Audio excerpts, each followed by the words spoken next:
విష్ణుని చూడటమే. కనిపించినటువంటి సమస్త చరాచరమునందు, చెట్టు యందు, పుట్ట యందు, కర్ర యందు, భూమి యందు, జంతువునందు, మనిషి యందు అంతా దానితో చేయబడిన దాన్ని ధ్యానం చేయండి అన్నాడు. కాక మనం మామూలుగా చూసినా సరే ఇంతకుముందు చాలాసార్లు మాస్టర్ గారు చెప్పింది, నేను చెప్పింది ఒకటే. ఒకదాని కానీ మనం చూస్తూ ఉంటే దాని లోపలికి వెళ్తుంటే ఏమిటవుతూ ఉంటుంది? యాటమ్స్ తో తయారు చేస్తున్న యాటమ్స్, ఎలక్ట్రాన్స్ ఉంటాయి, దాంట్లో ప్రోటాన్స్ ఉంటాయి, దాంట్లో శక్తి ఉంటుంది. ఇంకా వెనక్కి వెళ్తే అది అంత భగవంతుడు వల్ల కర్ర అయినా, ఒడ్డైనా, మనిషి అయినా అంతే అన్నాడు. పెద్దలు చెప్పేది. ఇప్పుడు నెక్స్ట్ డే మార్నింగ్ నుంచి అప్పటి నుంచి మొదలుపెట్టాడు.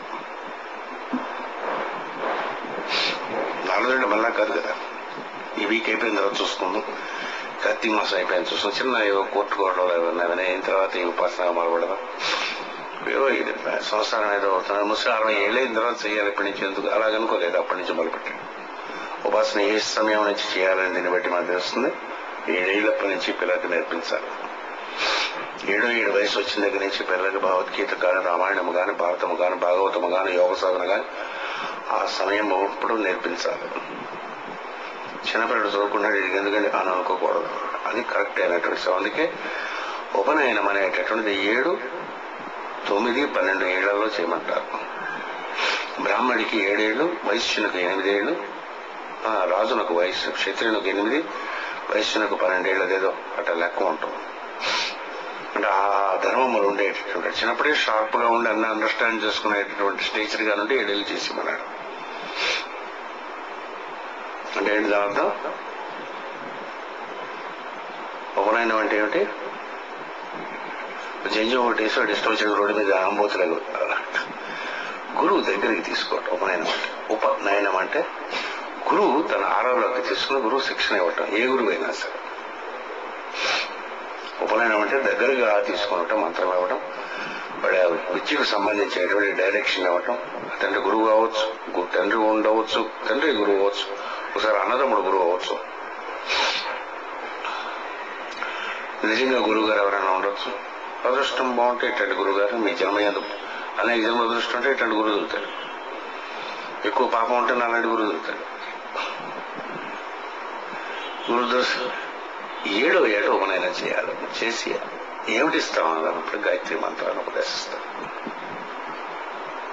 గాయత్రి అంటే ఏదైతే శూన్యంలో అంతర్యామి ఉన్నదో అది నా బుద్ధులను ప్రచోదనము చేయుగాక అనేటువంటి మంత్రం ఉంటుంది. అంతకన్నా పెద్ద విషయం లేదు, అదే పెద్ద విషయం.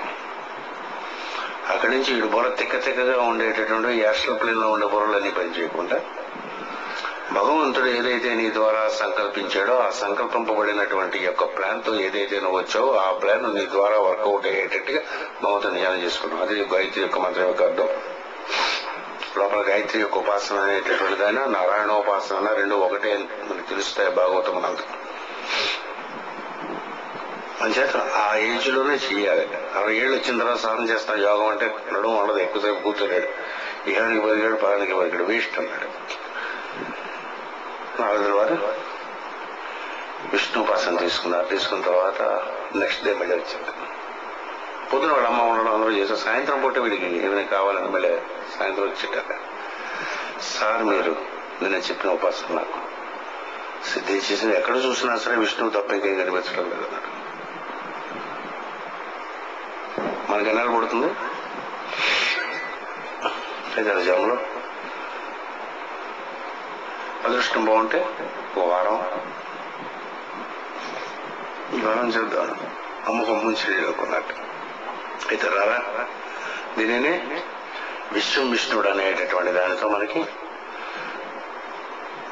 విష్ణు సహస్రనామం చదువుకునేటప్పుడు చదువుకునేటటువంటి వాళ్ళు చుట్టూ ఉండేవాళ్ళు, చుట్టూ ఉండే ఆశ్రమ ప్రాంగణము ఏదైతే ఉన్నదో సమము విష్ణుమూర్తిగా ధ్యానం చేయాలి.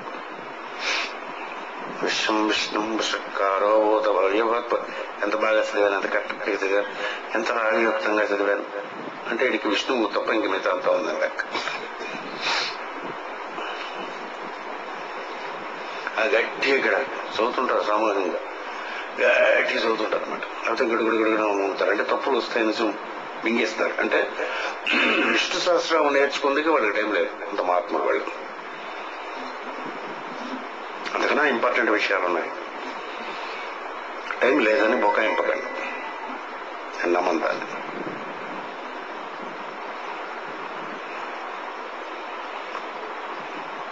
అదొక ఎస్కేపిజం కోసం మైండ్ చేసేటం బరబర. రోజు సాయంత్రం పూట ఇక్కడ అరుణం నేర్పిస్తున్నాం, చాలా టైం అవడం. మాస్టర్ గారు నాకు చాలా బిజీగా ఉండేవారు. మాస్టర్ గారు రాజశేఖర్ గారి లైఫ్ కానీ నేను 14 ఏళ్ళు ఆయన పాదముల దగ్గర నిరంతరం ఉన్నాను.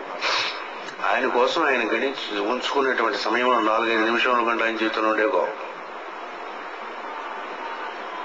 గడ్డం తీసుకున్నప్పుడు కూడా ముందు కోసం వచ్చేవాళ్ళు. మాస్టర్ మా అమ్మాయి కడుపులో ఉన్నప్పుడు అంటే అదే పలసట ఇలా వేరే ఇలా చెప్తుండే గడ్డం తీసుకునేవారు. ఆయన బాత్రూంలోకి వెళ్ళినప్పుడు ఆయన స్నానం చేస్తుండగా బయట డోర్ దగ్గర నిలబడి మందు అడిగినటువంటి ఒక ఆవిడ నేను చూశాను, మహాత్మురాలు. అంటే అంత బిజీగా ఉండేవారు, పనిచేస్తుండేవారు. ఆయన శిష్యులకి బాగా ఇష్టమైన శిష్యుల క్లాసులు ఎప్పుడు చెప్పేవారు తెలుసా? రాత్రి 12 నుంచి తెల్లవారుజామున 2 వరకు చెప్పేవారు. నేను ఎస్ట్రాలజీ నేర్చుకున్నది రాత్రి 12 గంటలప్పుడు. అప్పుడు ఖాళీ అయ్యి దానికి నాకు ప్రెస్లో పని చేసుకుంటుండేవాడు. నాకు 12కి అయితే ఆయన అన్ని పనులు చూసుకుని 12 వస్తే నేను ప్రెస్లో ఉండేటప్పుడు అక్కడికి వచ్చి కూర్చుని ఏమిటాయి అని చెప్పి కూర్చో అని చెప్పి డిక్టేట్ చేసేవారు.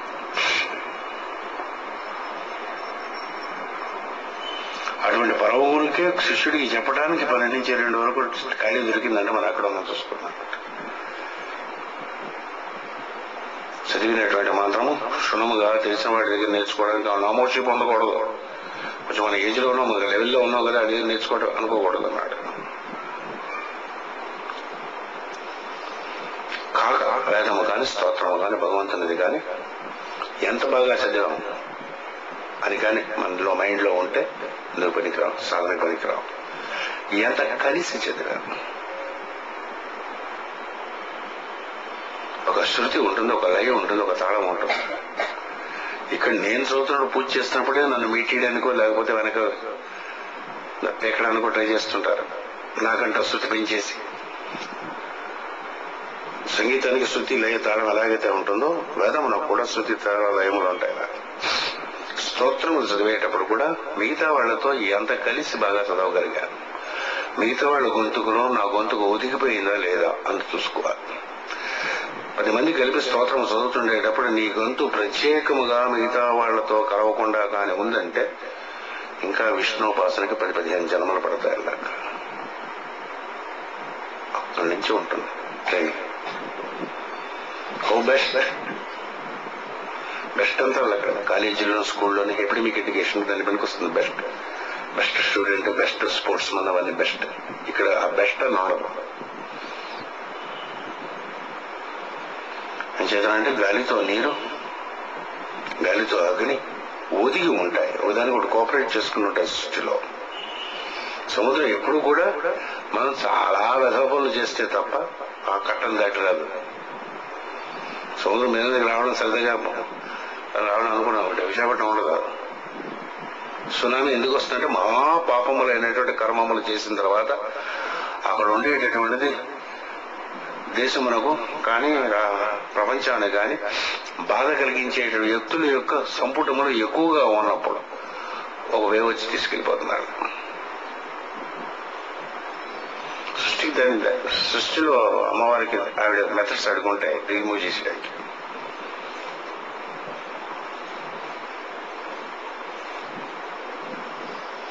పాపమైనటువంటి కార్యక్రమాలు జరుగుతుండేటప్పుడు పాపాత్ములైనటువంటి వారు ఎక్కువ మంది ఉండి ప్రజలను హింసించేటువంటి ఉన్నప్పుడు వచ్చి ఒక టైటిల్ ఒకటి పేరు వస్తుంది. వాళ్ళతో పాటు కొంతమంది అమాయకులు వెళ్ళిపోతేనే ఉంది. వీడికి అటువంటిదే కాబట్టి అక్కడ చేస్తారట.